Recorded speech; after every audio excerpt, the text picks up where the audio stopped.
Ito na yung mga galing sa kanina sa Panagunhas. Ito na guys. Lamang ng Laman dagat. bato, laman dagat. Ayan. I'm so proud. Alimasag.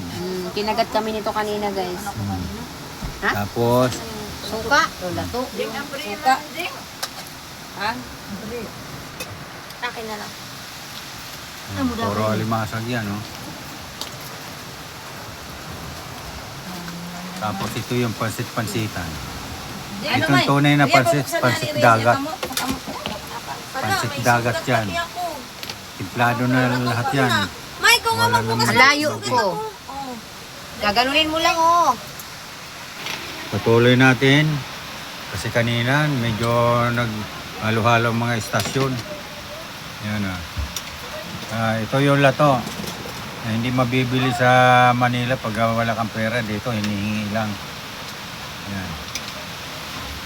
Ito yung ginatan na limasag. Sariwa. Puro limasag oh.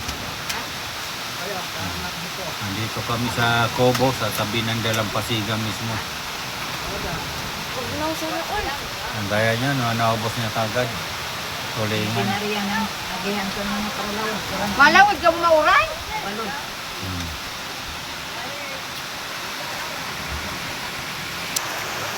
Sa ngayon, tagulan na. Pero, lalaot ulit sila. Kahit bumabagyo. Ang kukunin naman nila yung mga tulingan. Yan. Paalis sila. Kasulukuyang umuulan. Madilim ngayon ang karagatan. Pero napraka pa rin sila dahil sa isdang pinupunta rin nila. Yun ang hanap buhay dito. Makahuli ng maraming isda. Lapit lang oh. Nandito kami sa Cobo. Nagkakainan na kami ngayon. Dami namin loto oh. Puro galing dagat yan.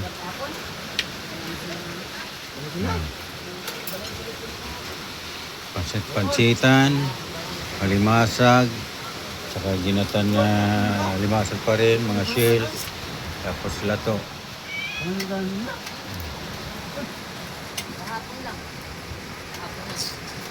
Tapos ayun sila oh, manghuhuli pa sila ng kwan.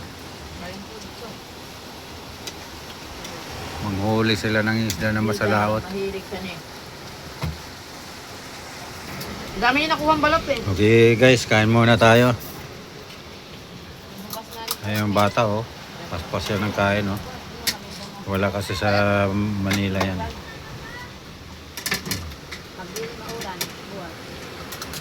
Okay. Kain muna tayo. Tikman natin mga sariwang galing sa Dalampasigan, laman dagat.